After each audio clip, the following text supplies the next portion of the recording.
You see, something's going to happen. What? What's going to happen? Something wonderful. What?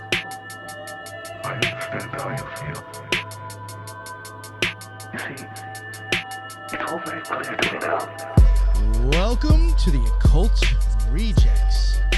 Today's episode, you got myself, Nick, and you got Lisa, the Occult Reject mad scientist, and we got Thrash, and we got Mike. Got all four of us tonight, and I'm very happy to be covering this topic. I know when me and Lisa were on earlier, we said we couldn't wait for the LDS abuse guy, but we also really couldn't wait for this one as well. I've been really excited for this. And plus, like, you know, you're my boys too, so I just think it's a little different. So, real quick, we'll go around. Well, Lisa, do you want to plug anything where anybody can find you? Twitter, Lisa, and also occultresearchinstitute.org. Please check us out there. A lot of contributors, and they have a lot of great stuff written in there. Yes. And I will say too, if you go over to what was that one thing? The people who came before us, or something like that. There's a lot of information in there, and believe it or not, Lisa actually did a lot in there herself. So yeah. Besides other people, me, her, Ethan Indigo. I'm trying to think of who were some of the other people. Leon, Brandy. BD, yeah. Brandy has done a ton of stuff. Brandy has some really good stuff. If we haven't mentioned you, I'm really, really sorry. Jen has some stuff in there as well. TJ from Contemporary Problems. TJ has some really great stuff in there too. Yeah. Yes. So we got a whole slew of a whole bunch of people in there that are adding stuff slowly but surely. Megan too. Megan, yeah. Yes. Probably like every other week, something probably new gets added on there. So definitely check it out. There is plenty of stuff. If you have not seen the site yet, there is plenty of stuff there to read that will keep you busy until new stuff drops anyway. All right, and enough of that. Thank you very much, Lisa. Thrash, you ain't got anything to plug. Mike, you want to plug anything? Just Subconscious Realms, End of Days Radio. You can catch me over there. I've done some podcasts, and no, not really. I think Lee might be holding on to one with all the stuff going on over there in England right now. You know what I mean? UK. Yeah, so yeah. You know what I mean? Just cut him some slack. You know, it'll come. Don't worry. But yeah, that's all I got going on right now. All right, awesome. Well, thank you very much anyway. Oh, and Threshold Saints, talking about Jin. We got number 29 is coming up soon, so. Awesome. So check out episode Check 29. me out over there. Awesome stuff. All right, so today, as you can see, if you're checking the live out, obviously it's Military Psyops, and the name is already up in there. And this is Mike's topic. He's bringing it to us as usual, like the other ones he's done. Thank you very much for that, Mike. I guess if you want, like, kind of like what made you get into this? And from what I got out of this, I feel like this is actually kind of like a very introductory, like, lesson on, like, Psyops in itself and all that and how it got started. I'm really interested to see what you got for us, man. Yeah, absolutely. I think if you want to know what's going on in the world, if you don't add this into the equation, you're going to be lost. You're going to be spinning in circles, okay? This is a very important topic when it comes to the last however many years that the laws have been allowing this to be ramped up and to be used on the entire globe, including allies and now U.S. citizens. When you take a look at it, you think that you're going to have to dig, you're going to have to go into Internet Archive, and it's scarier than that. The laws are all laid out right there for you, and the size of these units and the stuff they seem to be doing seems to be massive. And it's a cult because they're literally practicing order out of chaos. A lot of this stuff was started from black court alchemists like Michael Aquino, and I know I mentioned him a lot, but it's important. And I don't know, it's just, I did give kind of an introduction to this because the word psyop gets thrown around a lot because everybody knows that it's got to be going on, right? So this is kind of, what it means on paper, how it kind of works, the logistics of it according to them, and then we dig in a little bit. So we should be able to shine some light on all this crap. Awesome. Can I? Go for I it. wanted to say that actually before I even knew Mike or anything, I was listening to a bunch of watching Carl videos, and he actually kind of got me into this topic because he was kind of talking about I gotta get how another out one. there at Mount Wilson, the field, how they were like, they're thinking there's like basically antennas or stuff under the ground and everything. And it got me into looking into certain figures and kind of tying it into CIA because we were looking into the CIA series at the time. So it's interesting how we've come back around to a subject I was looking into on my on the side. And you know, that's another wing of this. Okay, so MK Ultra, what was it about? What was it for? It plays into this. Psychological operations are to force the minds of the enemy into doing the will of the U.S. government, whatever the objectives are. So you can imagine all the technology side of it. I mean, it's as scary as you can imagine what all of this entails. So Yes. Well, thank you for bringing up Carl Thresh. I just messaged him and asked him to come back on. Totally forgot. We need some more Carl. Thresh, you want me to pull up the... not Thresh. Mike, you want me to pull up the slides, or you got anything else you want to say before we get into them? All right, let's do it. yeah, we'll just pull up them slides. I will even have to say there's stuff in here that I lightly looked at that I was like, I didn't even know those existed. I just thought a psyop was a psyop. You know? All right. Okay. Can you zoom into that one on the left a little bit so you can...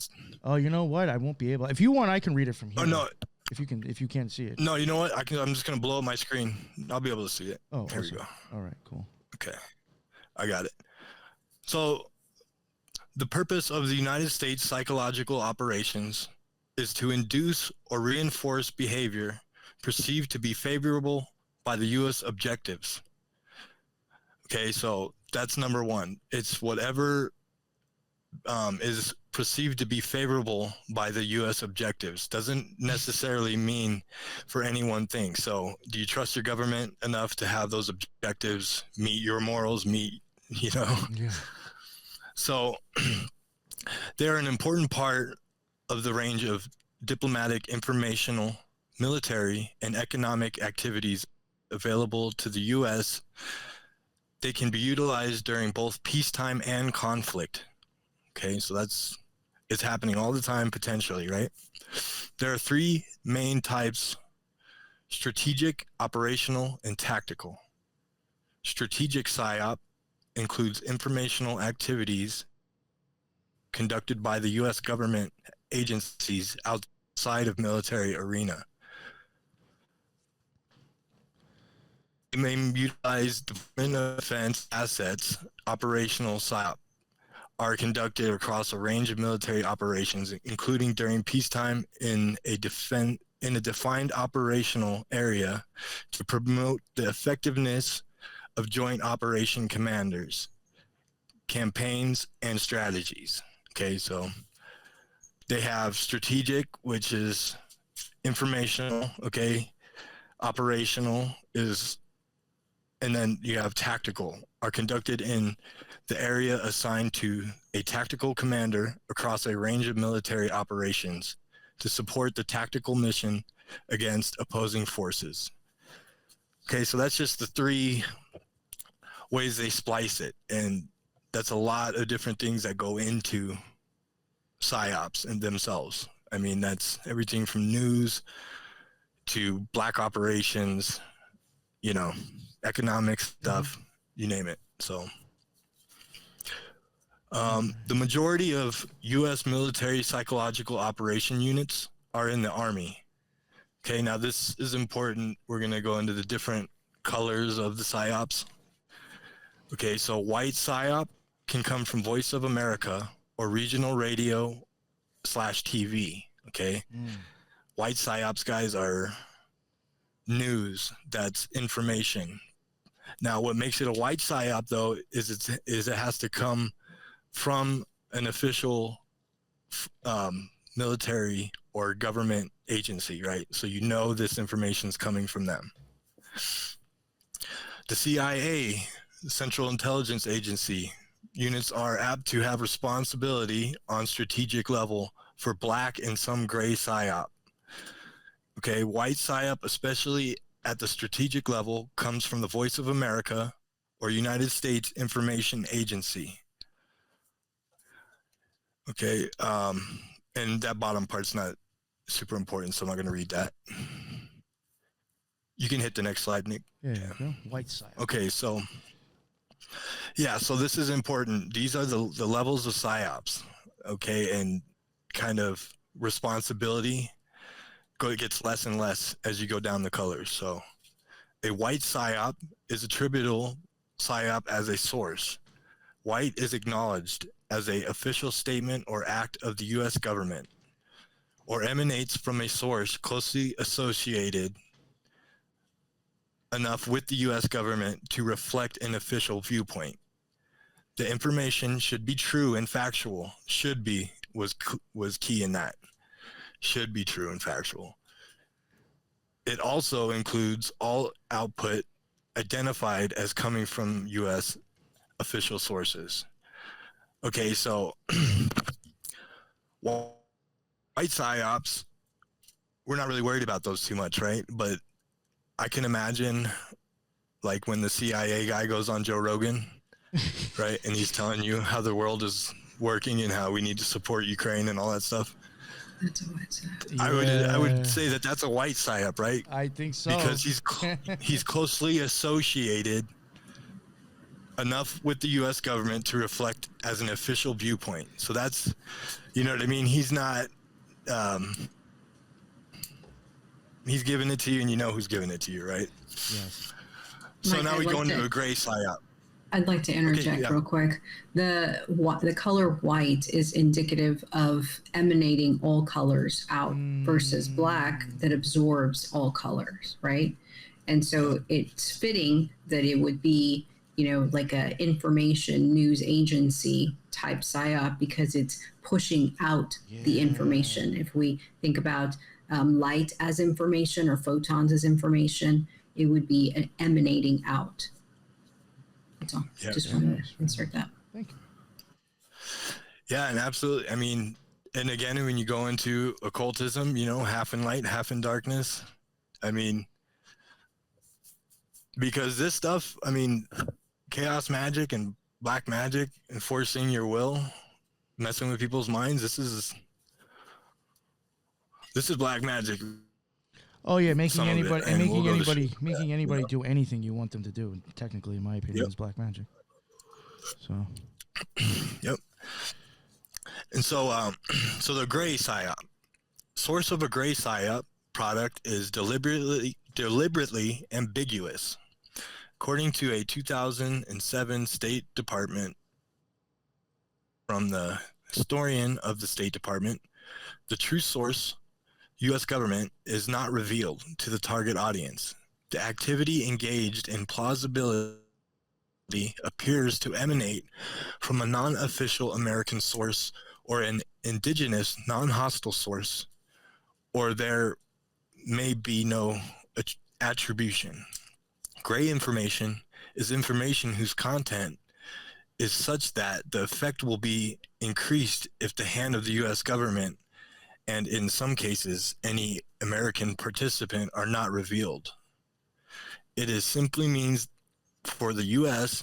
to present viewpoints which are in the interest of U.S. foreign policy, but which will be acceptable or more acceptable to the intended target audience than official U.S. government statement will be. So that's huge. This is huge.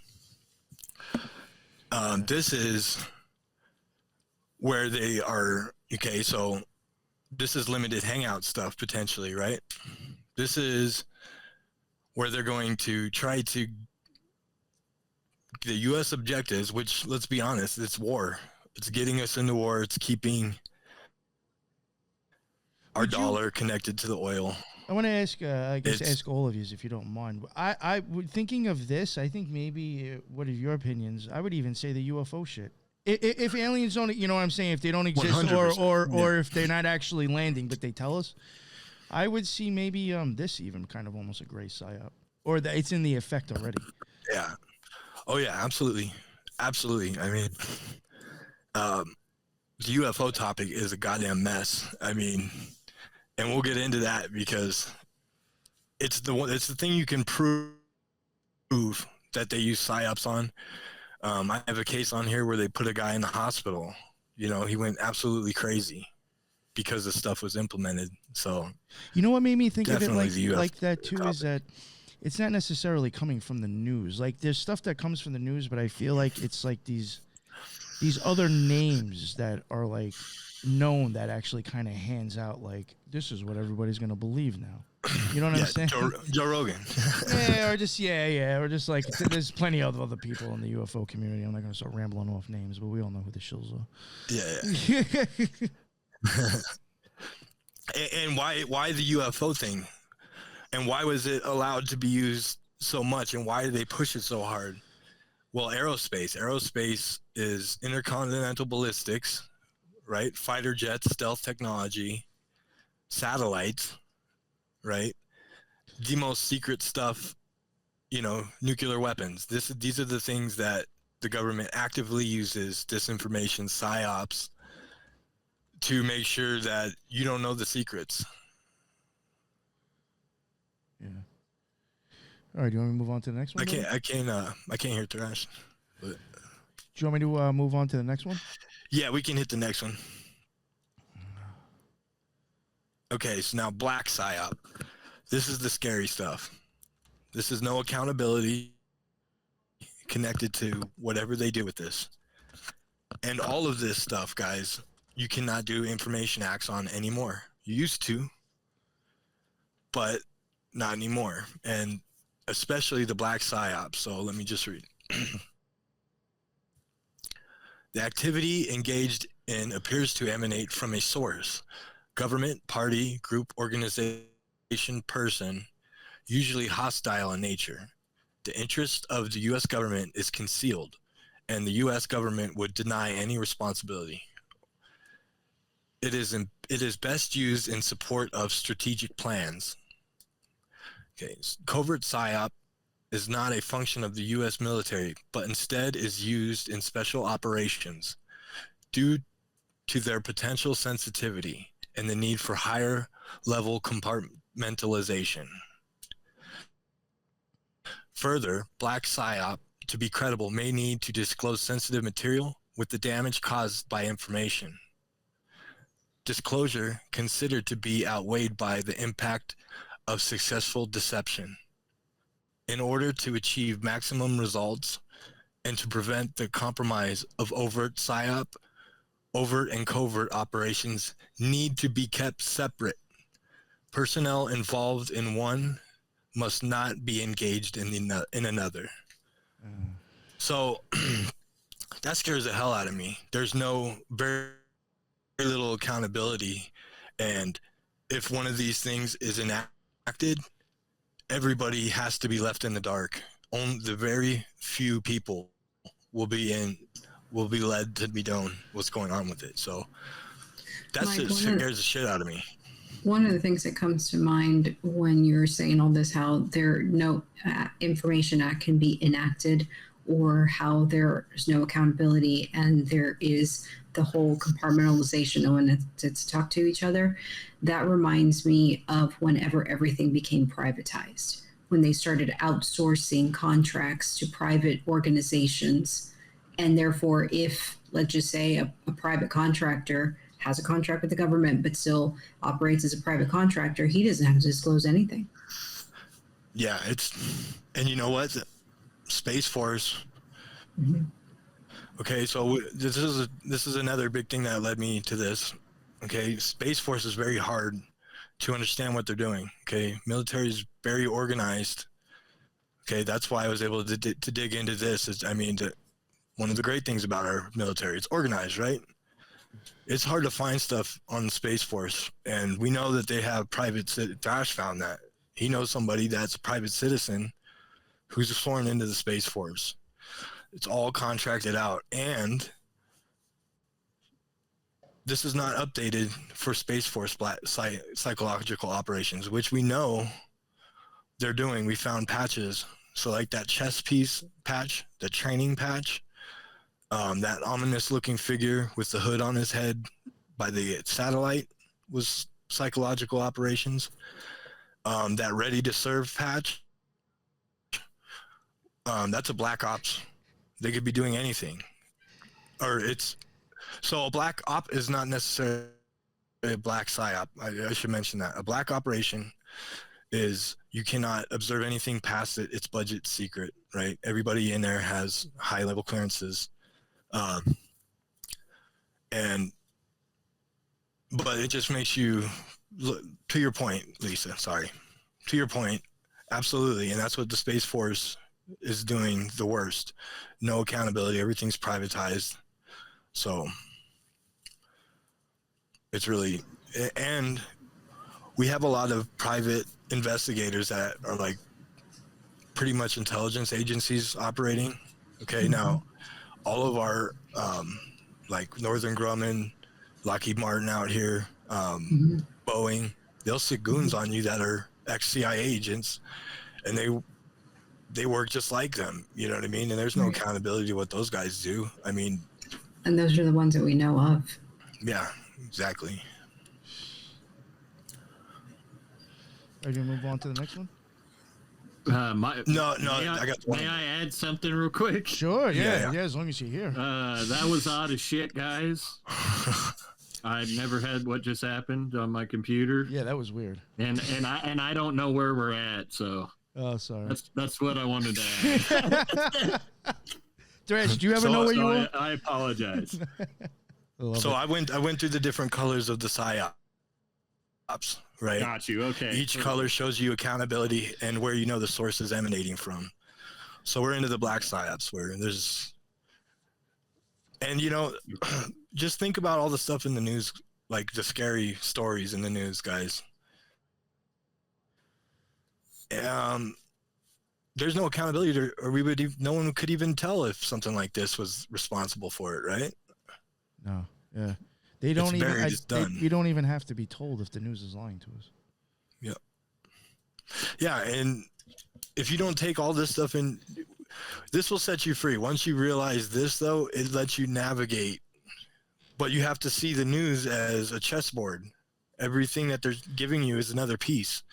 And they're like, where are they trying to move me with this piece? They're all about the chessboards. They're all about that. That's a lot of the guys in PsyOps love chess. You know what I mean? Like, it's one of their symbols. So I would say that one of the bigger ones was a chess master. Yep. Yeah, Quino, right? Oh, yeah. Yeah. Deal. All right. Okay. Oh, you still got to read this one. Yeah, right? so So U.S. PSYOP forces are generally forbidden to attempt to change the opinions of the U.S. persons, citizens, residents, or legal entities in any location globally. However, commanders may use PSYOP forces to provide public information to U.S. audiences during times of disaster or crisis. So this stuff is really scary because you can be PSYOPed for crises and natural disasters, okay? Health emergencies, all that. And you can read it right there. You know what's interesting? I just want to say this real quick. When I was following that whole Kylie Rodney, I can't even remember the name that much anymore. I might be wrong with that. It was some sort of like true crime. And there was a lot of weird stuff going on with that, especially on YouTube. And I do think there was some fuckery going on with people trying to make money and just, get popular and scams. And there was some chick that just showed up out of nowhere that all of a sudden like had all this information and was like supposedly around there, blah, blah, blah. And she went by this name like Zanime or whatever. And she like ended up on like some dude's like show that became like the show to go to for that topic. Again, weird. And she was like admitting that she was in NASA. She was admitting that she was like in the government. And she even had her own YouTube page. And like when you went over to her YouTube page, her first video that's like, I don't know if it's like kind of like on this channel, where when you go to it, there's always going to be one pinned at the top in a sense. That one was there, and it was literally about them running those things. Like it was almost just like running a scenario of a crisis and how they would handle it. And I was like, this is like, I'm like, yo, so like you, I don't know. I just found that weird. I'm like, this is the girl that's giving everybody the information about this crime in the area and this and that. I'm like, and you're buying this like nothing. Yeah, it's all this weird. I mean, people think the world is going crazy, right? And it's just like all this unnatural, weird ass shit. Yeah, oh, he remembers. It's like, it's ridiculous, man. But when the war games and the scenarios that end up being something that you see the next day enacted, that's something that's been popping up a lot. You know what I mean? Yeah. So I don't know if that's. I even think maybe that's them signaling to each other. I even think true crime. I even think some of that stuff actually probably falls into one of these psyops. Well, hey, I found some weird stuff in here, man. So you'll see. Okay, so just to finish up this slide, the use of PSYOP forces to deliver necessary public information to a U.S. audience was established in relief activities after Hurricane Andrew in 1992. Tactical psychological operations teams were employed to disseminate information by loudspeaker on locations to relief shelters and faculties. Now, does that sound... That doesn't sound right. Yeah.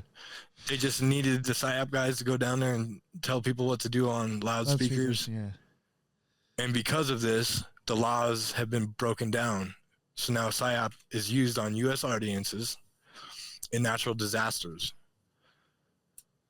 So I'm sure this would be guised as oh, we're here to keep the morale high and keep people from running around wild and going crazy during a natural disaster and everything. I'm sure that's would be the response of why they're using that PSYOP during a natural disaster. Yeah, it's crazy. It's when you go. We didn't used to have laws like this. They used to be concerned about propagandizing the American public. And when we go into the laws here, you'll see that. You'll see that we actually you're reading in your, like, there's senators and stuff that actually worried about this stuff. And now there's not a care in the world. Everybody's trying to solve all these problems. Like, if we could abolish this, half the problems might go away. You know what I mean? But yeah, you can hit the next slide whenever. I would argue they've been doing it the whole time, even with the... Yeah, they have. Because there's even that video that you can look back, like, I don't know, 80s or whatever, of when TV would turn off at night and it shows you the subliminal messaging at the bottom of it, slowly in the national anthem or whatever it is. Yeah. Yeah, but at least there was laws against it. You know, in some ways. But you're right. The Defense Department has always been able to use dis and misinformation, and they've always been able to utilize this. So, like, a lot of these laws are for information, but the Defense Department, the Smith-Mundt Act, doesn't even apply to them. So they've always been able to bullshit you in the name of national defense. Okay, so this is the Smith-Mundt Modernization Act. And it's right here on the screen, guys. I'm not that great at reading out loud, so I don't want to go through and read that thing. I don't know, maybe one of you guys do, but it's pretty much in 2012. Oh, if you want, I could read it off real quick because I could blow it up. Okay, yeah. The Smith Modernization Act of 2012 amends the United States Information and Educational Exchange Act of 1948 to authorize the Secretary of State and the Broadcasting Board of Governors to provide the preparation and dissemination of information intended for foreign audiences abroad about the United States, including about its people, its history, and the federal government's policies through press, publications, radio, motion pictures, the internet, and other information media, including social media and through information centers and instructors.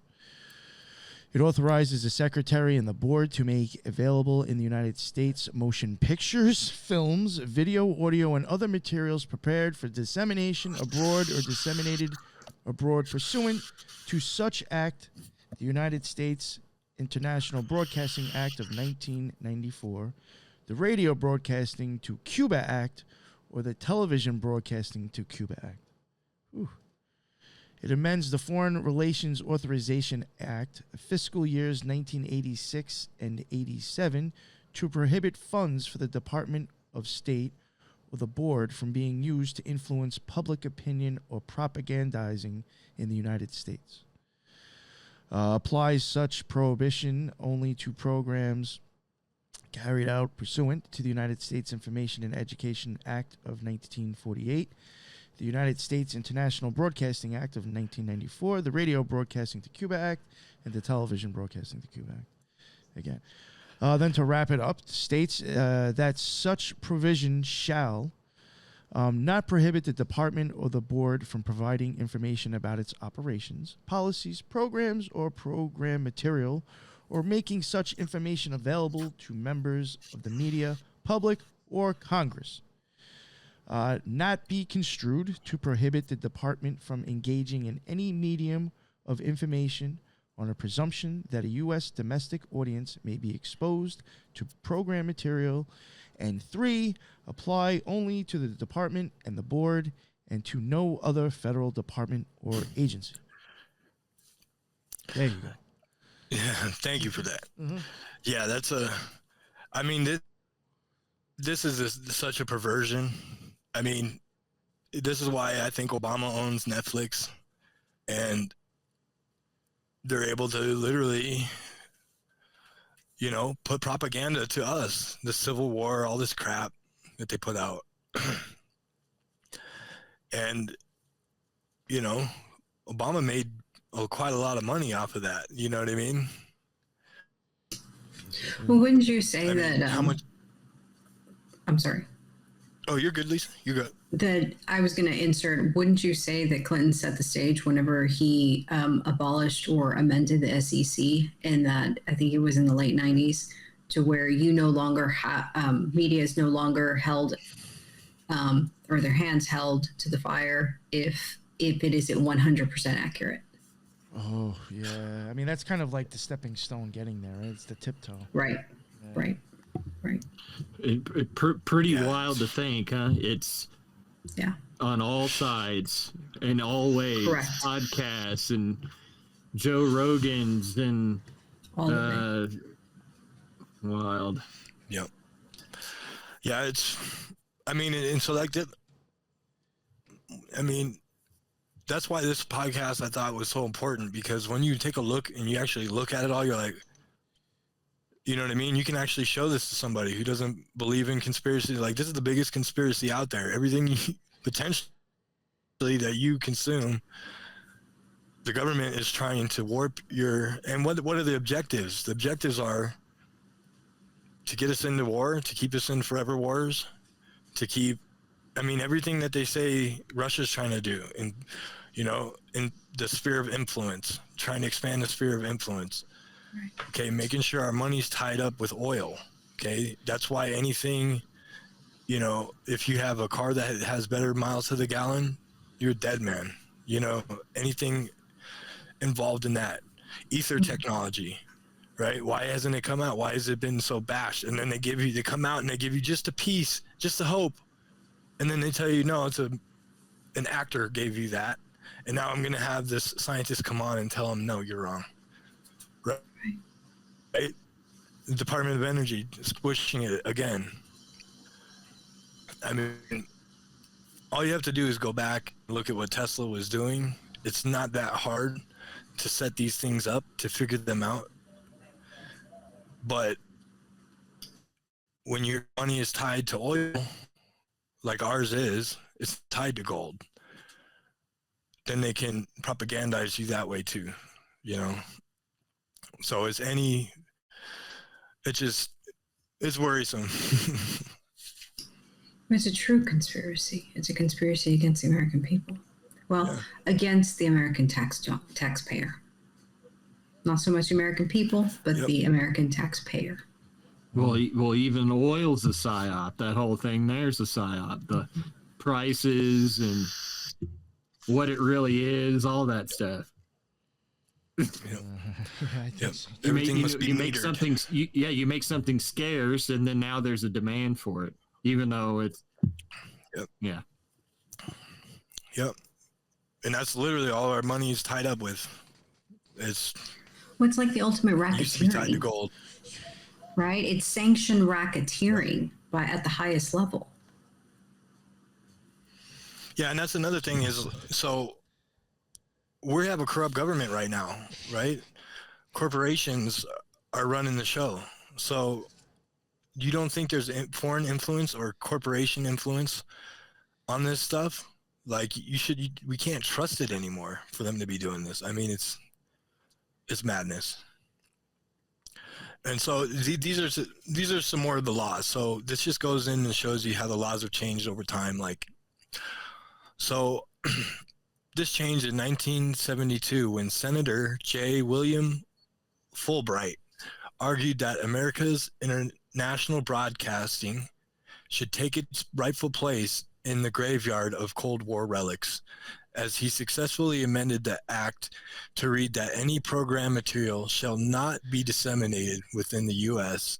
and material shall be available for examination only to the media, academia, and Congress. And that's another thing. These congressional briefings where they bring in UFO stuff, they're like, are they propagandizing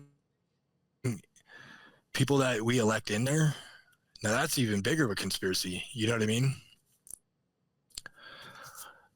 So that's good. He amended the law. They were talking about that the Cold War was over in 1972. That this shit needed to go away. You know what I mean? And they successfully amended it, but that all gets repealed. So in 1985, Senator Edward Zorinsky declared USIA would be no different than, never mind. So he's declared it would be no different than an organ of Soviet propaganda if its products were available domestically. So no, this guy didn't repeal it. But it was amended again. The act was amended again in 1990 to permit domestic distribution of program material. So in a time where the world was really safe, I mean, 1990, okay, we're out of, the Soviet Union's gone. Okay, it looks like there might not be another war in sight if people start messing around with stuff, right? Well, in 1990, we get propagandized again. For what? What's the reasoning? This shit should have been dissolved. It should have been gone. I mean, but the military-industrial complex has to make sure it's relevant, right? Always need a bad guy. Yep. It's like wrestling. Gulf War. Yep. You want to move on to the next one? Yeah, you can hit the next one. All righty then. I want to insert another thing just for context. Sorry. Remember, OPEC started in the 60s, and then by 1970, we switched to the petrodollar. Just want to insert that for context. There you go. Okay, so this is showing you in since October 2018, Psyops forces may be employed domestically for such CAIS activities during emergency under direction of Department of Homeland Security in such instances. So this is scary. This is another perversion. This means PSYOP forces can be employed domestically. Venezuelans. Yeah. Who started OPEC? Well, really, I mean, or, you know, the sickness that we can't name, you know? Yeah. Or maybe we can name it, but you know what I mean? Like, they're getting ready. 2018, PSYOP may be employed domestically for emergency. So. Oh, that definitely was. Yeah. It's really interesting. Yeah. That's the biggest one, right? Okay, so I kind of mix these slides up, but this one I'll just read it anyway. So in 1998, U.S. Court Appeals ruling indicated that this act exempts Voice of America from releasing transcripts in response to a Freedom of Information request. So right there, did they need to do that law? Do they need less accountability? I mean, if we live in a dictatorship, we don't have anything that, you know what I mean? And we're getting closer. We're getting real close. Yes. All right, next one. Yeah, you can do it. Okay. Okay, so now we're getting into kind of who's doing PSYOPs, how it's organized, and I just took a kind of a glance in at this stuff, and you can see some interesting stuff. I mean, so again, psychological operations to convey selected information and indicators to audiences to influence their motives and objective reasoning, and ultimately the behavior of governments, organizations, groups, and large foreign powers. The purpose of United States psychological operations is to induce or reinforce behavior perceived to be favorable by U.S. objectives.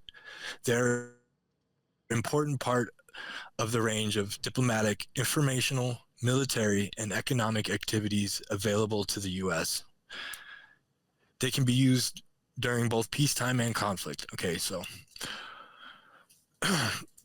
who does psychological operations? Okay, so Special Operations Command, which is kind of a new thing in the military, as far as as far as my awareness. The military keeps growing. All these special branches keep blooming up. We have so many intelligence agencies now. They just keep, like, every time you look at it, you'll probably find something new. But Special Operations Command now is in charge of all the special operations. So they go across all the branches, and so they're in control of this stuff. There's Army, Air Force, Marine Corps, and Army Reserve, and also Space Force, even though they don't have it on there. Space Force has psychological operations too. So, Oh, yeah, for sure. So this plane right here, the 193rd Special Operations Wing, this is an interesting kind of rabbit hole that I was going down. Now, this thing flies over our airspace and blasts you with the Voice of America. Does anybody have a radio? Does anybody know how to receive that? Why are they doing that? It seems like old, weird technology. So they're hitting you with radio waves with this thing. Okay. Oh, you know what's really interesting? The Cold War. You remember when they put up those speakers? Because it was supposed to announce, stuff or make sirens. A lot of those were also given microwave capability to send out microwave signals. So I mean, I always thought that terrifying. was like really weird too. Like what is it really there for? Is the announcement speaker that's never gonna go off? Is that what's the excuse is to have this microwave signal being shot out of it? Exactly. Well, if you go back to the 50s and Jose Delgado and the CIA, he was literally using microwave technology to, operate the implant that he was putting in animal brains and human brains. And you know what I thought was when I was reading the stuff with the Gateway Project. I know I had mentioned this before when I was like sifting through all those like paperworks and stuff. There was like stuff in there from the NSA where they were talking about like, you know, back in the late 1970s. I know I've said this before. Now I'm wondering, could it be due to maybe that microwave technology? They were saying that they were able to like maybe affect like with one machine or whatever it was, like a 6,000 person radius in a city. They could affect like how they're thinking with this device. And like I'm thinking now, if you think about the Cold War, those things were already put up then. You know, I don't know. It's just like it seems, you know, or was that an older technology and now they have something newer? But it just seems weird how all that stuff was going on around the same time. Well, no, go ahead, Lisa. Go ahead. Just real quick, I think it's really odd that the science, because we still have them here in where I'm originally from, that they go off at noon, which is interesting because if you talk about, you know, the pineal and receiving all of the light from the sun, it's usually at midday. Just FYI. That's interesting. Mm-hmm. Yeah, it's terrifying. When you look at Mind War, back at Michael Aquino, there's a section in it, and it's how radio waves, right, affect you and how the ions affect you, the ionosphere itself, right? Now, this goes back into the ether technology and the actual electromagnetic field of the earth and how it makes you feel and weather, right? So they have a section in that book or military paper, whatever. And it's telling you these waves make people agitated. These waves make people calm. This many ions makes you feel relaxed, right? So nobody's getting Voice of America by radio or TV. It doesn't make sense, okay? Now, these planes, I read a little article about this Psyops group and what it's like to fly these planes, because all these groups have to recruit, right? So when you look into the recruitment stuff, it gives you kind of a better idea of what they're up to. And it's like they're alone on this plane, and it's a mix of old and new equipment. And it's just talking about how like it's compartmentalized and you're on this plane with all this weird old and new equipment. And it's like, what did it, for Voice of America, this doesn't even make sense, right? Now, this plane is also involved with electronic warfare, right? So, I mean, the implications can be pretty alarming when you really start looking at, and the psychotronic stuff and all that stuff is not easy to find. And I felt like I didn't really need to dig so deep into it because there's so much here. But, so this plane flies out of Midtown, Pennsylvania. Pennsylvania is huge in the military, so it's not necessarily special that psychological operations play out of there, but the tactical operations are done out of there. So like that'd be a really good state to have a psychological operation. Guess who the senator is in Pennsylvania? Oh, that guy? That dude I was talking about yesterday. Yeah, it's Thrash. You thought he saw him. Yeah. You never know in this town, dude. You'll see people probably. The weirdest fucking thing is it probably wasn't him, but how the fuck do you have a doppelganger of that motherfucker? Yo, I actually got all excited for you, dude, when you sent me the picture. You're like, yo, guess who was just Dude, in front me of me right too. now? I was like, yo, that is crazy. That dude's fucking just walked. John Fetterman, that guy. Yeah, I was like, yo, that's bugged out. And then you're like, nah, I don't think it was him. You sure? He's definitely out of his. He's definitely out of his neighborhood. His clone with Harris, I guess, and he's really hanging out in Colorado. He took the hyper tunnel under the ground. Got here in 3 minutes. Yeah, the Space Force is right here. They got him here quick. Yeah. And, Harris's Masonic police force. Yeah. Oh yeah. Yo, in case people don't know that, because we do have a lot of new listeners. That is actually interesting. Kamala Harris, you can look it up. She was friends, or she had somebody that was like employed with her in the government or something, that like ended up getting popped for There were Freemasons disguising themselves as cops, and they actually went to like the local police department and like had like their own version of cop cars and the whole setup. And they were like, "What the fuck are you?" Yo, and they got arrested, and they actually got charged for having like all this legit cop stuff. Like it was legit, like Ocean's 11 stuff.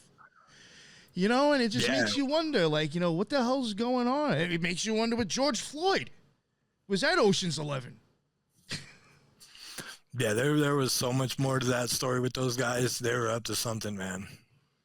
There's the Fraternal Order of Police. Like, and you could Google that, and you'll easily find that. If you Google, like, Kamala Harris and, like, I don't know, Masonic police or, you know, Friends Faking Police or something like that, you'll easily find it. I'm not making it up. It's pretty fucking funny. oh, yeah, it's crazy. Yeah. Weren't they Templar Knights, too, or something like that? Or weren't they claiming to be Templars? I know they were in something. I think so. Yeah. It's pretty funny. Can I point out that this 193rd Special Operations Wing, not only is it 193, it's Ukraine colors as their patch. I thought the 4 and the 8 was actually very interesting. You know, they're both like I always say. I think like 8, 6, and 4 is like kind of the path of Tahuti, but 8 would even be Mercury, and 4 would be Jupiter. And like in magic, Jupiter is like a higher arc of Mercury anyway. So I mean, there's still like a connection, in my opinion.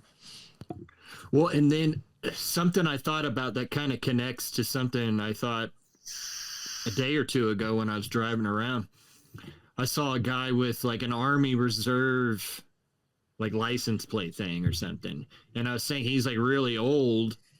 And I'm like, Army Reserve? I'm like, why would this guy be still in reserves? And then I see this. I'm like, interesting. They have a whole psychological operations command for the Army Reserve. Well, they're huge. So another thing, like, so Joe Rogan gets this person on who talks about the Russian troll farms, right? And when you look at this, I doubt the Russian troll farms can mess with these guys. These are the biggest trolls. All of the meme magic stuff that you see, they're toying with you, and they're not nice about it. They're letting you know to your face that they're Pepe. They're straight up. They're Q. Like, I think when you look at all of it, this is exactly where Q came from. Yeah, 100% Q's has to be okay, and that's why people playing that savior stuff. I've been saying this since way before they actually try to make him a savior, man. Like, yeah, be careful. Be careful putting your trust behind somebody. Be careful because you hate one team, attaching yourself to another team. Because I think it's worse now than it was 4 years ago. With, well, it was running right alongside Cambridge Analytica. I mean, they were mining social media for all of the most popular things to say, and then Q's running parallel with it. And one of the greatest private contractors is up there sitting right next to Trump. What more do you want? Yeah. What more evidence do you want? Yeah, Peter Thiel and all them should scare the hell out of all of you guys. Like, that dude scares the crap out of me. And yeah, when he went on Joe Rogan, he kind of let you know it's all about the scapegoat, right? Somebody you can place the blame on afterwards, right? Right. Oh, this happened because of this. You know what I mean? Mm-hmm. I mean, I used to deal with dope addicts all the time. They're always giving you like a little something, and you're like, okay, where's the manipulation coming? Why you just tell me that weird out? You know what I mean? You know. So he's talking about the scapegoat, right? Biden was a perfect scapegoat. You can have the war with Ukraine, all this stuff escalate, right? This push pull, and then of course the magic trick at the end, you're gonna attach Kennedy to him as if this guy has any concerns about your health. And so, I mean, we got no other option, right? That's the way they love it. They love that massive pendulum, blue, red. Yes, sir. Well, you know, look what else just happened in Pennsylvania. Oh, was that That's what I was getting at. There's attempted assassination.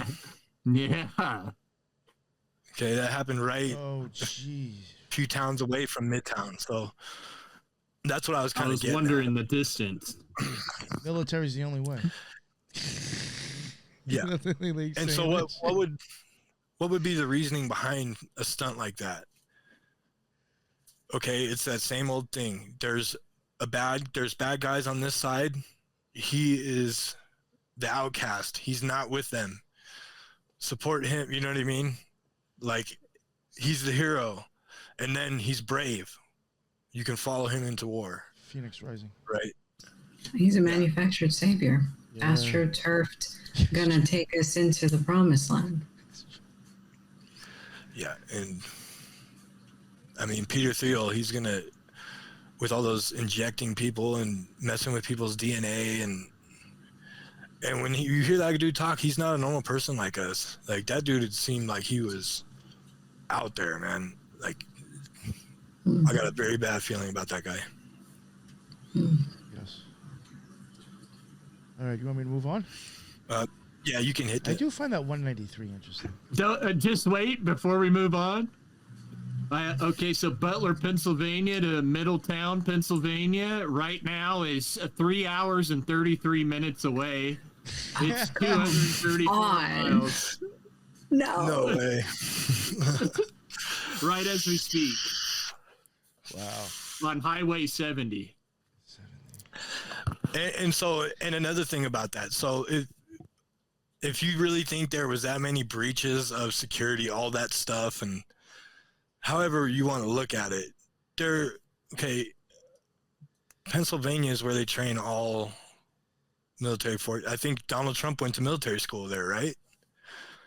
So, like, that is the most militarized state, even more in Colorado. Like, anything that happens in those boundaries, I think was meant to happen. It's just my opinion, but okay. So this is going a little bit into that plane again. So tactical electronic warfare. So this plane, let me see what I was important about. So it's used for psychological warfare. I think that's why I showed this. How it was used, it's used sometimes for that, and then sometimes for Voice of America. But I just wanted to point that out again. So I think we went over that. Now this is very real quick, Mike. I'm sorry. That even though they might be broadcasting that radio program, I mean, what else is in there? You know, what frequency? What? You know, and then like if you look at it through like that Skinwalker Ranch show, you know, they're like always pointing out this certain frequency when weird stuff is happening to them and all that. And who knows? What if it's this plane flying right over them at the time? Yeah. It's terrifying, man. I see you have the. Sorry, go ahead. Oh, you're good. You're good. I see you have the 17th Psychological Operations Battalion up. Yeah. So now this is crazy. Okay. So now all the numbers up. Okay. You're in 139. Okay. Every number has a battalion or group in it, which when you go through it, you realize how massive it is, right? And so, you know, I just cast numbers out, right? The first one I hit, I was like, okay, well then what's 17th, right? Because we know about the 4th and all that. So I typed in 17th, and this is what popped up. And it just, what the hell are these guys up to? And it's in Austin. They're in Austin right now. So, of course. So when you go through what these guys are doing, there's some alarming stuff that pops up. Right over by Ladybird Lake. Yeah. So across the street from Oracle and Palantir. Yeah, and this is like the least amount of information you can get on a psychological operations battalion. Like this is like a super like secret one, I think. I just typed in, I was like, okay, we're sticking with 17s. Let's see what 17 brings, and here we go. So constituted 30th December 1954 in the Army Reserve as headquartered company 306 radio broadcasting and leaf battalion. So like that's the leaflet battalion and the broadcasting. This is like the World War II stuff. This is, the Korean War stuff. They stopped really dropping leaflets and all that after that. So that's how they were birthed, but activated 1st of February 1955 at San Pedro, California. It was reorganized and redesignated 1st June 1960 as headquarters and headquarters company 106 Psychological Warfare Battalion. Recognized and redesigned, 1st December 1965 as 306 Psychological Operations Battalion. Then it moves to Los Alamos. Location changed 30th November 1982, Los Alamos, California, which super high security military bases out there. It was inactivated 17th September 1990 at Los Alamos, California. Okay. It was redesignated 16th June 1996 as headquarters and service company 17th Psychological Operations Battalion and activated at Joliet, Illinois. Organic elements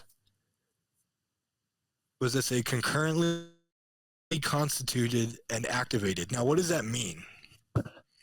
Organic elements concurrently constituted and activated. Does that mean organics? Does that mean the people were activated?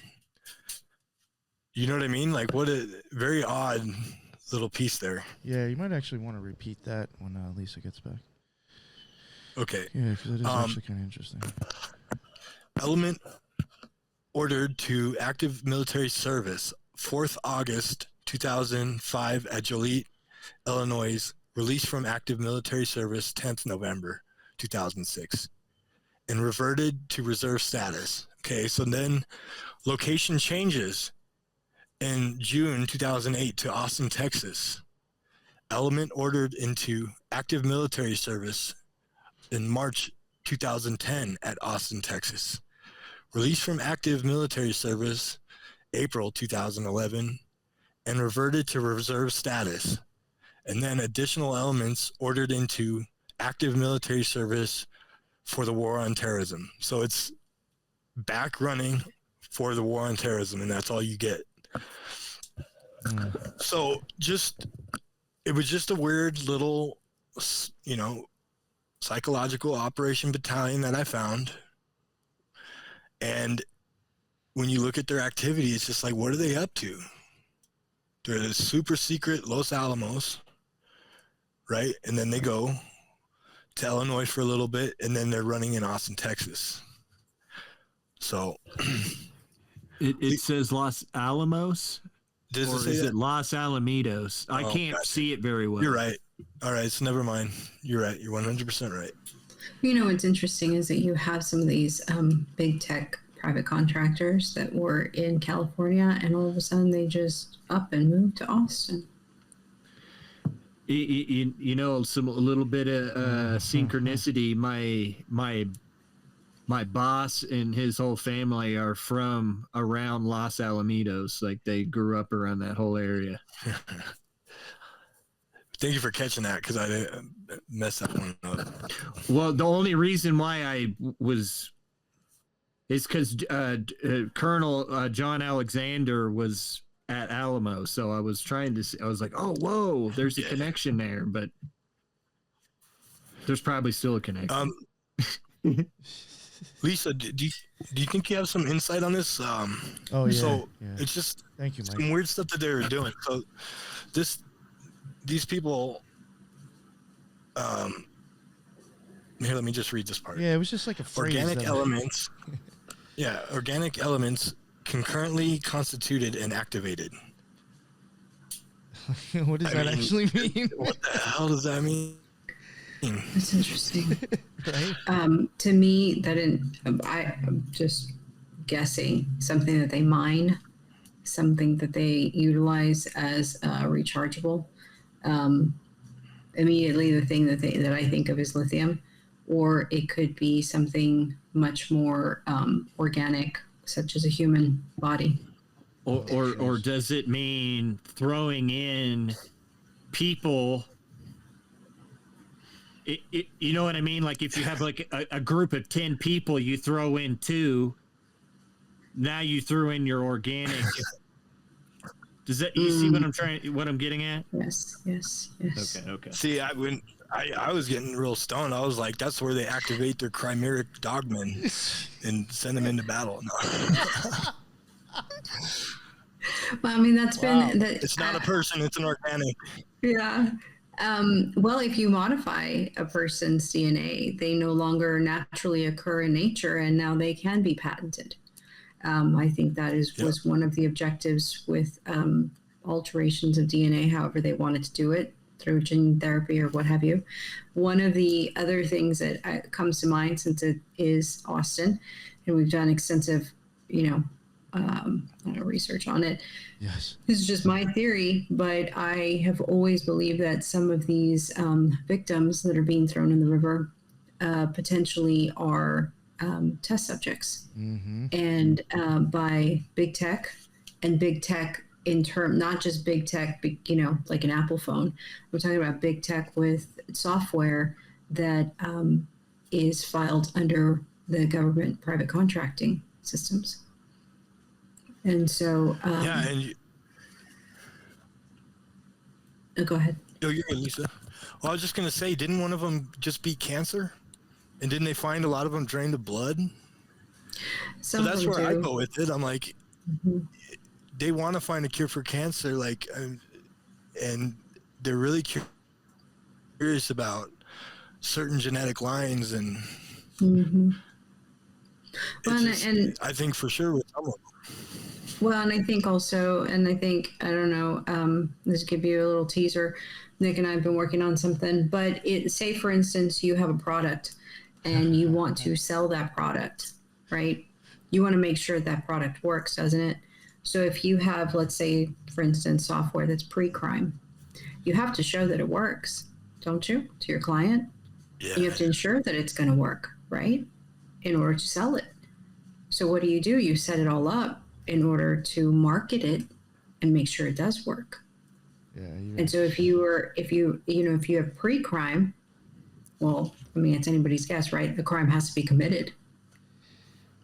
And all that type of software is in some of these locations where these bodies are turning up. Yeah, it's almost like you even have to wonder. It's like, you're gonna just force the hand. You're gonna create it to happen anyway. Yeah. I mean, you're not talking about $100,000 contracts. You're talking about $1 billion contracts. Yeah. You can do whatever it takes. My opinion. I think so. You got the comedy scene that Rogan's developed down there with Kill Tony and all that, and then you got Elon Musk and the Neuralink, which literally is almost an exact replica of Jose Delgado in the 50s, just probably a more refined version of it. And then that ties right back into this psychological warfare stuff. Well, and Neuralink isn't the only one there. In Austin, there's, I believe, 2 or 3 competitors of almost the same type of interface software. They just call it something different, but they're all there. They're all competitors. It just doesn't make the news. And then don't forget that if some of the stuff that Brandy has shown, that Joe Rogan is tied in with Esalen Institute, which, is an offshoot of Stanford. Well, Peter Thiel was a Stanford alumni. Of course he went on to Rogan. I mean, it's just more of Stanford, promoting Stanford. Aquino it grew up right there in San Francisco around Stanford. His mother went to Stanford. What about Nathan Edelman? He didn't go there, did he? Nathan Edelman was like, I think he was the guest when Rogan had It was like It's some when he didn't have any advertisements because he's the one that pays for the podcast. Nathan Edelman came on, and it's crazy. Nathan Edelman comes on, who is in a thing called the Drug Alliance, which is funded by George Soros. So you have a dude who's getting paid by George Soros on Joe Rogan, and it's a show with no commercials, probably because they got paid to have that guy on. Right. He's a So hypocrite. And make no mistake that most of the stuff that, we talk about, I don't mean to derail, but Peter Thiel, he definitely funds a lot of stuff from both sides. He funds a lot of the applicational part of the vaccine, as well as some of the reproductive stuff that we've gotten into in other podcasts. So, I mean, I know he's a venture capitalist and he's going to invest in all kinds of things, but come on. Yeah, that dude. I think these psychological operations that you're covering fall right in line with all of that. Yeah, I mean, if in a world of corruption, if you could corrupt U.S. objectives, right? Because that's all that has to be. These just have to continue U.S. objectives in the minds of anybody. They don't even discriminate who anymore. You will do the will of the U.S. And the U.S. seems pretty co-opted by a lot of self-interests and pretty sketchy stuff. Okay, so this is just a little bit more into how a psyop successfully works and on paper, like how they train and stuff. So psyop can also discourage aggressive actions by creating indifference within their ranks, ultimately leading to surrender. The integrated employment of the core capabilities of electronic warfare, computer network operations, psychological operations, military deception, and operation security in concert with specified supporting and related capabilities to influence, disrupt, corrupt, or usurp adversarial human and automated decision making while protecting our own. So they also, they want to create indifference within ranks. Okay, so that sounds good for an enemy army. That doesn't sound so good when this stuff can be used on anybody, right? Yeah. Big difference. Yeah. And so this is just a thing how if you want to look into PSYOPs, you also need to look for military informational support operations, because PSYOPs were renamed that for 4 years. It's from 2010 to 2014. They renamed it for some reason. Like UFO, then it was UAP. briefly renamed. So MISO for short. Okay, so this is their process to create a successful PSYOP. In order to create a successful PSYOP, the following must be established. Clearly define the mission so that it aligns with national objectives. Need a PSYOP estimate of the situation. Prepare the plan. Media selection. Product development. Pre-testing. Determine the probable impact of the PSYOP on target audience. So they're kind of, pre-testing, all right? And then production and dissemination of the PSYOP material. Then implementation. And then this is important, pot setting. This evaluates audience responses. So, like these weird PSYOPs that they they hit you with and then they pull straight out because people are like, what the fuck? This is BS, right? Maybe that's because they were pot setting and they realized it was not successful. So this is important. This is why we call this crap out. If you don't call it out, if you just bend over and sit down, they evaluate and they'll continue. This only works, this black magic, this playing with your minds, if you actually go for it.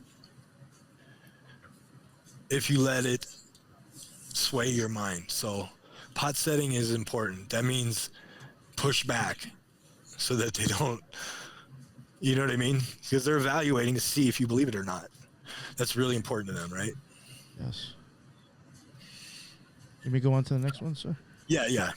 Can I point out something interesting real quick? Sure. I think it's interesting. So that when it changed back to PSYOP, the date is October 2017. Well, do you guys remember what happened October 1st, 2017? Q. The Vegas Q Psyop. the Vegas shooting too. Oh, that's right. Yep.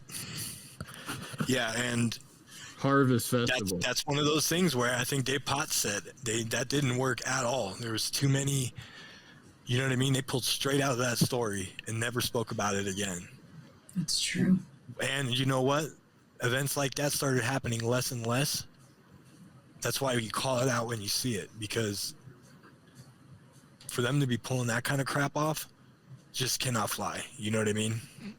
Yeah. No bueno. No bueno. No bueno. Okay, so now this is the PSYOP stuff. So now this just goes to show you that all those Smith-Mundt Act and all that stuff doesn't apply when it comes to the Defense Department and technology that the government wants to keep secret, right? Enter in the UFO topic. So you guys know about Paul Benowitz, right? I've heard the name. Yes. So this guy lived in New Mexico next to a Air Force base,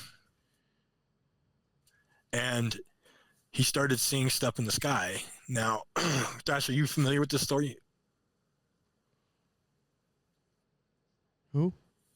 Oh, I think Thrash is gone. So anyway, I'll just go into. So I was thinking maybe Thrash knew it better, but No, they you give just this guy. broke up for a second. I was asking if you're familiar with like how it all unfolded, where they gave him the computer and stuff. I don't quite remember. I know parts of it. So they completely did a hit job on this guy. So this guy was seeing what he thought was UFOs or lights over the military base, right? Well, they came in after this guy, right? They gave him 2 agents that were assigned to him, and they worked him. They gave him dis and misinformation, and a full psychological operation was run against him. So Paul Benowitz Jr. was an American businessman and UFO investigator. According to multiple sources, Benowitz was the target of a government disinformation campaign that ultimately led to his psychiatric hospitalization. Okay, so they sent these guys, and they were coming as, representatives of the military base, and said, you know what? We think those are UFOs. And they gave him a computer, and they started blowing up the fact that these were potentially aliens, right? This computer had all kinds of codes on it, and they wanted him to decode, right? And they completely did a job on him. And so it eventually led to him being put in the mental hospital. So on July 1st, 1998 or 89, William Moore claimed that he tried to push Benowitz into a mental breakdown by feeding him false information about aliens. This was corroborated by a declassified CIA document that claims Moore and another Air Force officer of Special Investigations, Richard Doty, are responsible for a disinformation campaign against Benowitz. Government had sent undercover agents to befriend and mislead Benowitz using counterfeit documents. So this guy, Richard Doty, he is still in the UFO community. And he's on Richard Greer's documentaries, okay? People are still going to this guy like he's got secret information, because All he had to do is say, I felt bad. And we were giving him bad information, but it's because the UFOs really are real. And so it's like, he's hitting you with psyop after psyop. You know what I mean? We were giving him information that it was a fake UFO, but UFOs are real. And I want to tell you about it. So Richard Greer has this guy on, a disinformation agent, just like Luis Elizondo, counterintelligence. His entire background is what we've been reading. His entire background is psychological operations. Okay, like, you cannot trust these people. And what is the objective? Secret craft, secret aerospace craft, right? Nukes, planes, dirigibles, other secret craft, satellites. That's when they'll implement this and really push it on you. It's so the Paul Benowitz, he has like all kinds of people that kind of corroborated his story. It was like several people that were there on the base with him, and of course several of them have died mysteriously in strange ways that have come out and like gave testimonies and stuff for books. And yeah, there's all kinds of crazy stuff with this story. And he even because people will say, oh, they like implanted the memory in your brain or whatever, but he like kind of remembers like an addition added onto the house, and that he was hanging out up on top of that addition, so he knew what years these were happening and everything, because he knew when the addition was added to the house and everything. It's rather detailed field story. Yeah, and the size of the UFO thing is just unreal to me, which they'll always at least try to say back engineered, right? Well, why does it have to come from an alien at all when you know that the Nazis and the Nuremberg group, or no, not Nuremberg group, I can't remember right now. There's these dirigibles that these Germans have been flying. Was it the Vril? No, I forget the name, but they, do you know about the stories of the old airships and stuff like that? It was like the Foo Fighters, not the Foo Fighters, but it was engineered off of the Foo Fighters, right? Or never mind, I'm mistaken. Well, so in the 1800s, across America, they were seeing these airships. They were literally like these giant dirigibles with propellers, and these guys would sometimes get off of them and land in a town and drink water and stuff and get back in it. They were humans, right? So I can't remember the name, but there was this group that made dirigibles in the 1800s and even shopped it to the U.S. government, shopped it to Abraham Lincoln to use in wars. And you can look at the plans of these planes. These planes, or these dirigibles, are using the buoyancy of air, but they're also using different forms of propulsion. And this was way back. So that's just the dawning of these different kinds of craft that don't just fly on air currents. And who knows where they are now? That's the 1800s, right? So that's my whole thing with it. I think they have some incredible craft, and they would love for you to think it's back engineered and we can't figure it out and that it comes from here. And it's like a lot of effort has been placed in this topic to make you think that for whatever reason, right? Yes. On to the You next. get into that. Yeah. Okay, so I know I talk about him a lot, but this guy is just a real piece of work, man. Aquino, good old Michael Aquino. Okay, so I'll just go into it. He's a specialist in psychological warfare and later became Psyops / Special Forces officer. Aquino's involvement in the Church of Satan began in 1969, and he played a significant role in shaping the organization's ideology and practices. Okay. And then he later created the Temple of Set, right? Okay, it says that there. Psychological warfare influenced his approach to occultism, and he applied similar principles to his development of the Temple of Set, the organization founded in 1975, emphasizes individualism, self-discovery, and the pursuit of spiritual growth through the exploration of the human psyche. Aquino's later career included a lawsuit against the Secretary of Army seeking to amend the Army's report and recover damages by, what does that say? In occurrences, he also authorized books and was involved in various occult-related projects. So him trying to, the lawsuit against the Secretary of the Army was because all these children abuse allegations, right? Which are more than just allegations. There was some real stuff there. This guy should have been put away forever, and he wasn't. He died a free man, right? And apparently he killed himself. And his wife's name was Lilith, of course, right? Married to Lilith.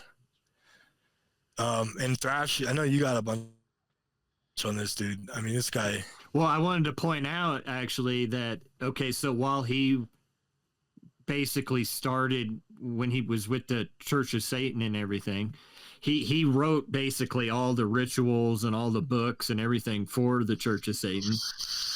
While he was doing that, he was part of the Phoenix program in Vietnam, where they were psychologically basically attacking the Vietnamese.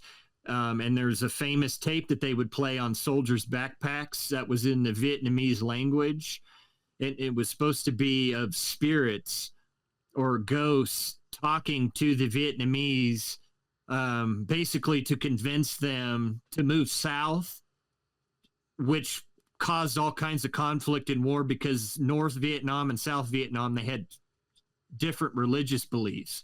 They moved a whole bunch of Christians. They moved a whole bunch of Christians, like a ridiculous amount of Catholics, something like that. Yeah. Yes. Yeah. It was 100% the Catholics. Yeah, it was. I can't remember if it was the ones in the north or if they were the ones in the south. Yeah, they moved one from one side to the next. Yes, that's exactly what they did. And it was like, and Michael Aquino studied all the folklore and everything of the Vietnamese, so they had beliefs of vampires and stuff, and he used that whole thing. And of course, guess who else is involved in this? Edward Lansdale. Yeah, that was it. Who's directly tied into MK Ultra. So yeah, Lansdale that's just a little was using a helicopter, and he was telling I forgot what area it was. You know, it's interesting. This psychological, the Phoenix program and everything, they were directly working with the CIA because the CIA was like over in Laos and places they weren't supposed to be, with like it's like the Army Special Operations and stuff. Well, they were directly working with them, and what's interesting is, maybe the past 3 or 4 years, those have become huge podcasts where guys were on those teams in Laos and all that, talking about all their stories and everything. And it's interesting how Aquino's tied into those groups and everything. You know what's weird? So when Grandpa died, we got a paper from the Army saying, like pretty much saying if he died of complications from Agent Orange used in Laos, that the government might be liable. And like, we didn't even know he was in Laos. We knew that he went back over to, we thought, Vietnam for a while, right? But it's just, they were doing a lot in Laos. They were doing a lot over there, man. Yeah, a lot of those, like, yeah, it's interesting. If you listen to those podcasts, they tell you like all the stuff they were doing over there, and all kinds of stuff. But then then that ties into like Jocko Willink, and then that ties into Joe Rogan and all that again. So Wild, right? wild, yeah. Yeah.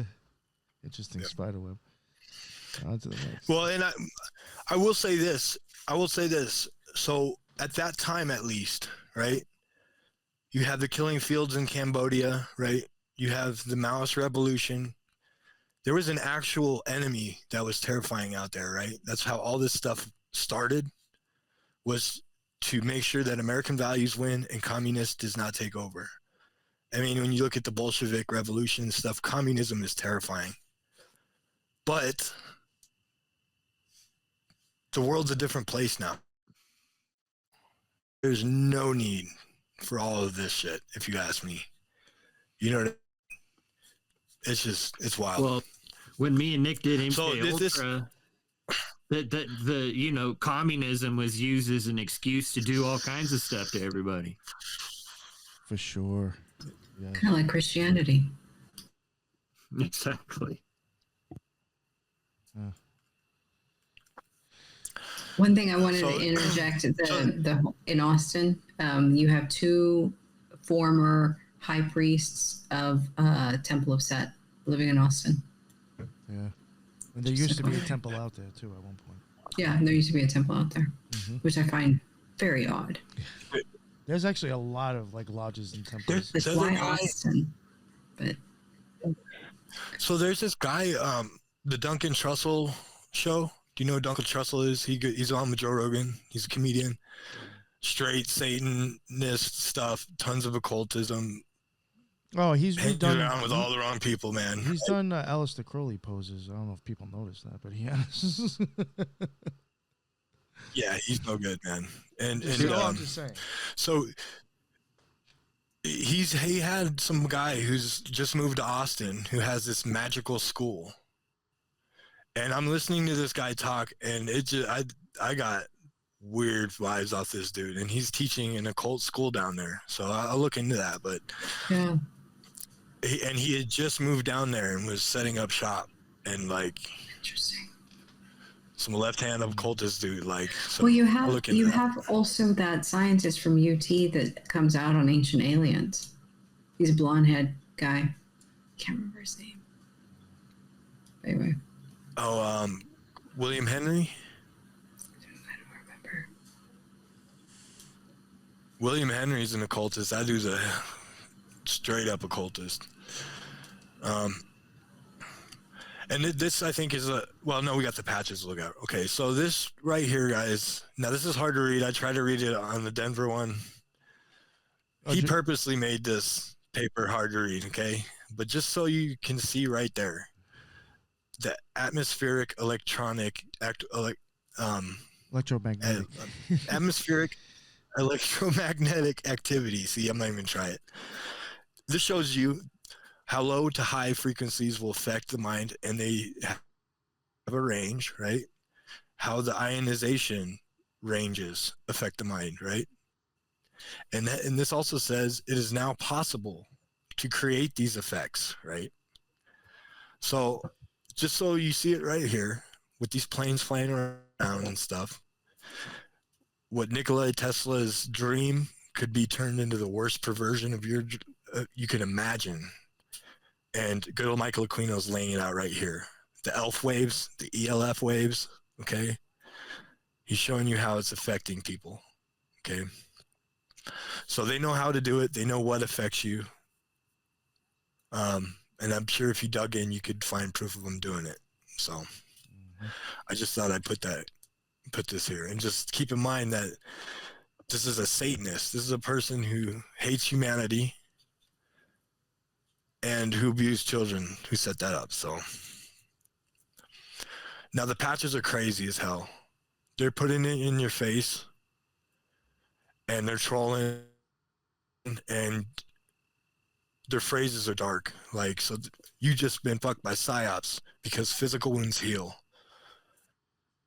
This is a really big phrase for them, right? Now that doesn't sound like you're trying to avoid violence, right? With this is We're going Well, to and hit you psychologically because physical wounds ain't good enough. Well, I want to point out Michael Aquino's whole thing for Mind War supposedly is he's against killing and against murder and all that. So he would rather use like Mind War. But then right here, I mean, what's the difference between shooting somebody in the head and physical physical wounds heal, huh? Yeah. Well, and just okay, the MK Ultra stuff terrifies people, right? Well, I think everybody has a hunch or a worry when they hear about MK Ultra that are they doing that to everybody? Is everybody MK Ultra? And it's like, well, probably, yeah. I think it's laid out. Oops, that sucks. But yeah, dude, okay. Now this is a black operation, right? You cannot observe anything beyond the patch, right? Don't ask, none of your fucking business, right? A question mark and a little moon symbol. Now, just want to shout out my homeboy. I don't know if he wants to be named, but somebody who's been hitting me up, who's a fan of the show, which I really appreciate that. Awesome. Kind of clued me into a lot of these Black Ops patches, so I just want to thank them on that. You know who you are. You can hit the next one. Sorry, I was trying to look up patches for a second. I was gonna insert the fact that there's a moon in there. Yeah. Like the whole lunacy, or lunatic. Lunatic. Yeah. If you were to get even into, like kind of like the Kabbalah of the moon, in my opinion, I think like TikTok is very much kind of like based off of like your Sod energy in a sense. So I could see that even doing, somehow like maybe TikTok even being associated with the moon if it was a psyop. But it's an interesting patch when it says "Don't ask," but yet there's a question mark. Yeah. Yeah, and so good old Simpsons. So right there, they were letting you know that the Smith never did apply to the Defense Department. So I just put this in there because keep it in Simpsons season, right? And the clock set at 3 o'clock. Oh shit. Yeah, 3 o'clock. Liza, and there's astronaut. Homer's an astronaut. Look, Homer's an astronaut. Yeah. On the front. Yeah. Okay, so this is another Black Operations patch, right? So a lot of these are the reason why it fits in the PSYOP. Well, they could be doing a black PSYOP, but probably not, right? But the patches themselves are considered a PSYOP. They're misleading. They're not most of the time you have to have some sort of what you're doing is embodied into the patch, right?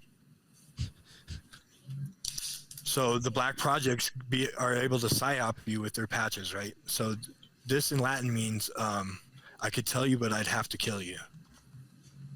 So looks like a black mirror to wonder me. what these guys do. Yeah. Like a scrying mirror. Yeah. You beat me. Good. All right, on to the next one. Now isn't that Pepe? Yeah. Is that yeah. That is Pepe. They use Pepe a lot. When you go through the PSYOPs divisions and the departments, they use Pepe a lot. Yo, do you know when these were created? Do we have a circa on them? I'm not sure. Yo, when we covered... There's so many, too. I don't know if this is old. When we covered the Order of Quetzalcoatl, that was probably like in the first year of the Occult Rejects, probably like 3.5 years ago, some shit like that. Over 3 years ago. Yeah, the Order of Quetzalcoatl, we somehow we came across like these Shriners that were in the Order of Quetzalcoatl. And one of them had a porn site. Or had some kind of site, and on the bottom it had like suggested other friends of, or kind of like advertising people, I guess. And one of them was like called like porn buddy. I don't know, something like a porn friend or like buddy or some shit like that. It wasn't friend, but it was like buddy, and it had Pepe on the site. And like it was old as shit. Like that was way before Pepe was known. And I was like, yo, that is fucking wild. Doesn't intelligence agencies run some of these porn sites? Oh yeah. Is that Well, I also thought it was that's probably come out? I really did think it was probably Well, and that's actual probably like those people probably running like, you know. My opinion, I do think it was quite possible that the people who were in those orders may have just been like running illegal activity. That's what I think. Yeah. Or you could run a chat and no one's going to check. Yeah. Yes, yeah. Yeah, I mean, it could That even stuff be gets working really both slippery, ways. though. I think that stuff works both ways. I think you run your business and you let people know who's the customers. Yeah. What did Yeah, I say, Mike? CIA's just been involved with actual trafficking and stuff too. You know what I mean? That stuff with Obama, Secret Service and Colombia. Colombia. I was just going to say that. Yes. Yeah. So they're not afraid to go across those boundaries, man. That's and nothing ever happened to them, part did of psychological operation. Nope. I like that. Nope, because the implications are that you don't get in the Secret Service unless you're compromised, right? You don't get into certain positions unless you're compromised. That's a whole nother level of classification that's older than the FBI, you know what I mean? It's really messed up. So one of the main signal or symbols with Psyops is the ghost, right? The ghost in the machine. Mm. Now, it's the scariest, like eeriest video I've ever seen is the recruitment video, because they're letting you know that they are pulling the strings. They have a conductor, just like straight up Shakespeare. They're reciting Shakespeare, which lets you know we've been doing this a long time. And it has this eerie whistling, and they show this ghost dancing, right? And one of the oldest animations where they got... Oh, I know what you're talking about. Yes. Yeah, they used a mirror or an actual person dancing, and then they sketched it or something. So it's like an eerie looking video, because this thing's got like style, and it's like hitting its hips and it's spinning around and shit, and it's the ghost in the machine, and they're letting you know it's like black magic, right? We'll see patches that even say order out of chaos, right?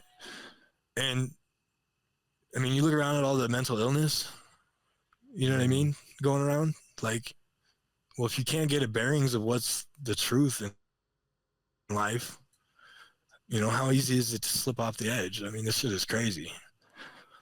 So there's another ghost with the bag on his head. Looks. In that video, it even says, like in the caption, the world's our stage. Yeah. Like it's like yeah, so and in the video obvious out there. And then when you read the comments, so there was a comment of somebody said, "I've been in I've been in the unit for like 4 years now. This shit hits different now." And I read that comment, and I'm like, this dude's like, he knows. He's like, fuck this. I'm like, what does he know? He felt bad. That was him, like, saying, fuck, man. You want to know? So this is another patch? Real quick, I had a little run-in with that ghost. I was, when I was driving around and stuff, picking up stuff for work, I pull up, and I look, and there's a silver Mustang next to me with the darkest tint you can't even see in there. And he has that very ghost in the window.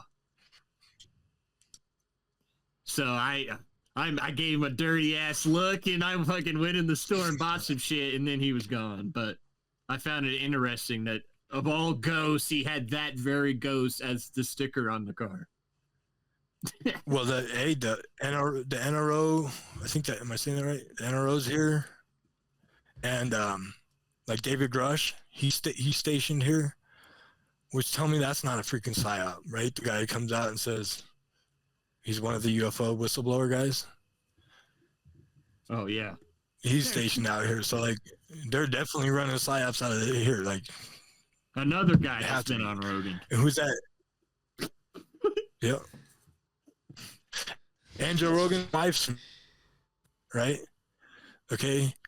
There's a lot with Joe Rogan's like inner circle actually. So like if you listen to the Joey Diaz guy, his story doesn't quite add up with what happened to him up there in Boulder.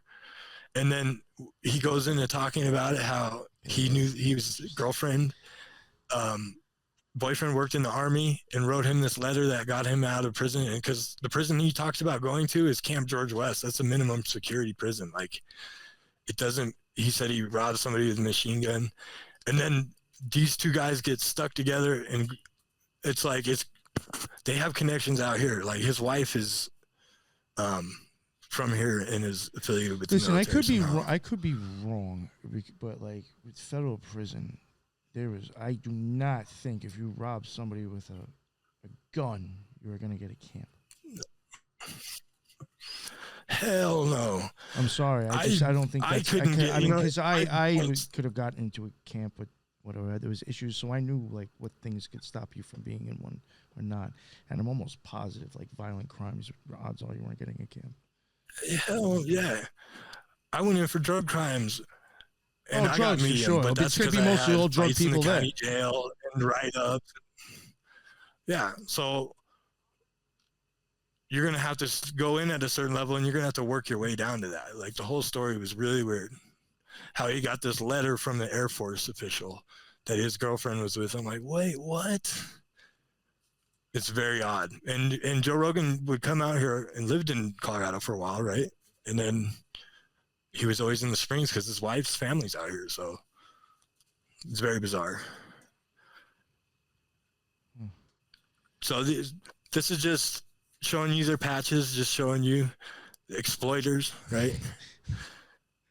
Great moments in psychological operation. Like these are these little YouTube videos that you watch of these guys with their little training videos. They're so proud of their evil works. Like, so this is where this term skullfuck comes from. Great moments in psychological operations history. Like, yeah, this is the fucking asshole that cuts me off in his Dodge Ram going 95 on the highway. Oh wow. There was another ghost. So this is the main ghost. This is what you want to look out for the majority of psychological operations. This is like their guy, right? This in the chest piece. So this is the symbol right here. And you know what concerns me about it is he has electricity coming out of his hand. And we just saw the Michael Aquino ELF waves and stuff like that, right? What was that dude doing with electricity coming out of him?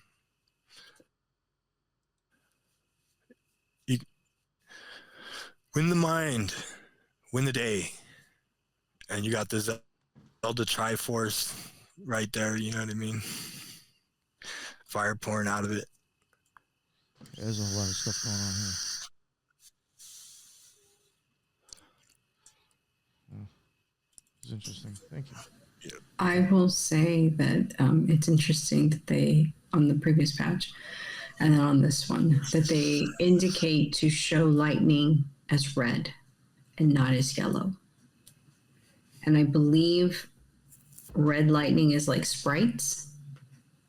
And it is a type of lightning that's intense and it comes from the megasphere, like the center part of this, not stratosphere, but in another section. I could be wrong. Yeah, sprites are wild. Something Sprites interesting are to wild. look up. Yeah, something to definitely look up. Thank you. If that's true, I mean, I'm sure that's very interesting. There's a whole bunch of them here. Okay, so these are some black projects, right? So you see some familiar symbols there. You'll recognize, right, the Desert Prowler one, right? Okay, you've been having the ICP guys on and stuff. Now, what it is it's a Lockheed Martin special ops flight test, right? And it's in Groom Lake. So this is like the UFO guys love to look at that patch, right? Because if there is like some like other technology that they're flying in Groom Lake, that's like the patch that they probably have on their arm when they fly it, right? Or one close to it, right? So beyond knowing that it's a Lockheed Martin test squadron out of Groom Lake, there's nothing observable beyond it. The budget's black. It's a black project, right? And so are all of those. Okay, now the smiley face one is obviously interesting, right? It's Project Zipper, which people ending up dead, like zipped up like the morgue, or like that's what I thought when I looked at it. And making threats, okay, like MK Ultra, program to kill type stuff. That's what came to my mind. I was like, yo, am I seeing that right? Like, you know, but or it's just a smiley face, right? Because smiley faces, that's a part of the whole thing with it, right? Is most people will use it innocently and have no idea, right? So it's, who knows? But and I have it on my phone. I'll read what that one actually says about it real quick.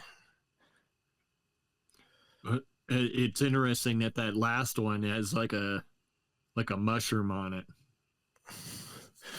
Yeah. Yeah, MK Ultra, baby. Okay, so where is it? All right, so Project Zipper. This patch represents an unknown project undertaken by the 413th Flight Test Squadron. The Zipper seems to refer to the fact that the project cannot be discussed. The first part of the phrase, "we make threats," might refer to making simulated or real electronic threats against aircraft. But nobody knows, right? It's just 413th Flight Test Squadron, right? Unknown project. So it's just interesting stuff when you look at these patches, because there's occult symbols, right? But could that just be a part of the psyop to mislead? Who knows, right? That's interesting. Is Mario saying they're highlighting the Arctic North Pole and the dragon patch, which makes me think this dragon is a specific reference to Draco. Thank you very much, Mario. Now, whatever they're doing some secret stuff in that patch. You know what I mean? It's a black project. And yeah, he's coming straight out of the north, and you got the diamond down there in the south. Very polar, right? I'm going to go on to the next one. Yeah. So, Dark Horse, for Psychological Operations Group. Now, these are like the big guys, right? This is like the biggest group of them. Like, it appears to be the largest, doing the most. And there's that word, Dark Horse. Okay, we've heard that come up a lot, right? Katy Perry, all that stuff. Now, it doesn't mean that it's connected, but it could be, right? And what's that podcast? Brett Weinstein, the guy that Rogan will have on every couple months for whatever political issue or something's going on. Yeah, and it's called Dark Horse Podcast, and the logo is literally chess pieces. You know who Eric Weinstein works for? I don't know. He is the CEO of Palantir. Yep, and see, I think so, but it's one. Oh no, I'm sorry. Theo Capital. Sorry, not Palantir. And I just listened to the podcast that he just had on. I'm like, it's funny because the CIA guy came on as we're getting ready for this, and that guy, and these are the two guys I'm watching. Now, the thing about Brett Weinstein, okay, now this is limited hangout and why I think people have certain objectives, because he was throwing the UFO thing out, right? And he's saying, I don't believe that's psyops bullshit. And then he seems to be on the right side when it comes to the vaccines and whatnot or whatever, right? So, but as I'm listening to the podcast and I'm thinking, is this guy dark horse, right? I'm thinking that, and I'm listening to it today. And then he comes around to the end and he said the word, he said, the blue team is out of control and we just have to. So the whole thing he's doing is saying the blue team bad. Robert F. Kennedy's on the red team now, and so am I. Support the red team and everything will be okay. Like, and so he tells you all this great stuff that gets you on his side. And then at the end, he literally said the word blue team is out of control. The left. And then there you go, your scapegoat. Camilla and Biden are the bad guys, right? Her bloodline doesn't line up anyway, so I don't think she's winning. But they're going to scare you into thinking they're going to cheat again, right? To throw you under the red team. Support Peter Thiel, Trump, the whole agenda. And it's like, it'll be better than Biden, right? We hope. But they're acting like we have a choice in this, but they sway it the way they need to. You know what I mean? It's interesting. I will say that, who's the guy that owns Skinwalker? Brandon Fugel. There's a picture with Eric Weinstein and Brandon Fugel. They went to dinner together. Jesus fucking Christ. Just FYI. It's interesting. And you can, yeah, we'll go on. you can. So here you go. Here's just some more patches. And like, I could have put so many patches on here. There's tons, right? Like with Space Force, I had to really find all of those. They weren't so easy to find. These, I was just like, these is enough. Like, but if you want to go keep looking at these, these are crazy. These patches are crazy. Okay. So Death Waits in the Dark, 106 Night Stalkers. That's a sketchy patch. Order Out of Chaos, Civil Affairs. Master of Influence, Psychological Operations. And again, you got the Ghost. So it's very... Oh, I meant to put this in the beginning, I think. I've already read that before, right? Yeah, you did, I think. Our operations convey selective... Sorry. Yeah. Yeah, we'll move on. There we go. These, everyone saying making order out of chaos, right? And then, again, with these black projects, okay? So I just wanted to throw those up there. A Lifetime of Silence, Behind the Green Door. Very interesting. Yeah. So like these are really interesting patches to people. Like whatever these things are, it's probably some pretty interesting, very high tech stuff. So to me, you know, I don't know. I'm sure it has nothing to do with really specifically with the badge, but to me, a lot of these symbols would like kind of, I would think a magician would wear to advertise, you know, a certain level of attainment maybe, or explaining what they understand. It's like very deep. Like to me, this is all stuff like showing pretty much crossing the abyss, or, you know, it's just interesting to me that it's very extreme. You know what I'm saying? Like it's... Oh yeah. Well, these guys are so interesting, man. And they're really, I mean, Von Braun, right? Not L. Ron Hubbard, Jack Parsons. Jack Parsons was totally contacting things, totally doing whatever black blood magic, whatever perversion he could do just to get contact, right? And he was a genius. He figured out a lot. It's a hidden element of the aerospace community. Like these guys, it's very weird when you look into it. I mean, you find pentagrams and stuff in the woods around these military bases and stuff, and they always blame it on the Manitou witches. And it's like, no, dude, aerospace. It's very weird. But I think it has something to do with the secrecy. You know, the secret societies play a part in the highest levels of secrecy, you know? Yes.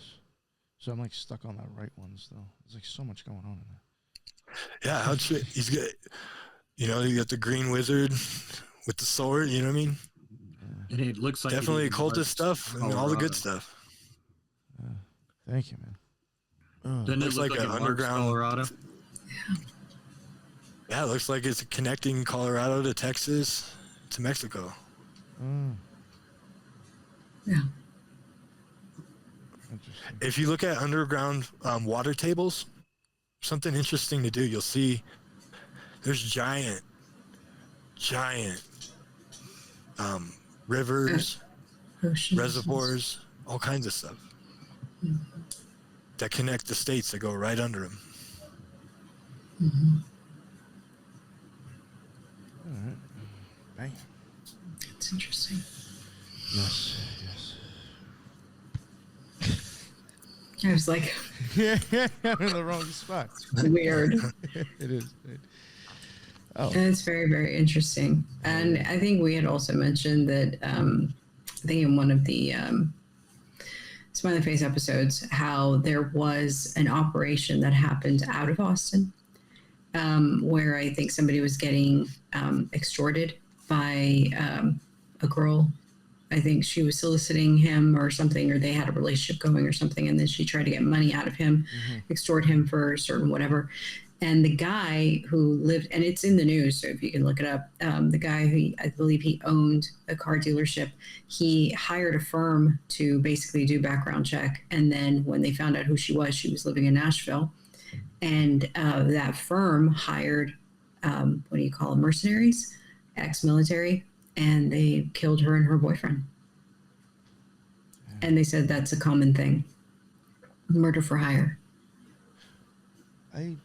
I do think. Yeah, the mercenaries. I do think. Yeah, here in the U.S., not, you think that it's over like in,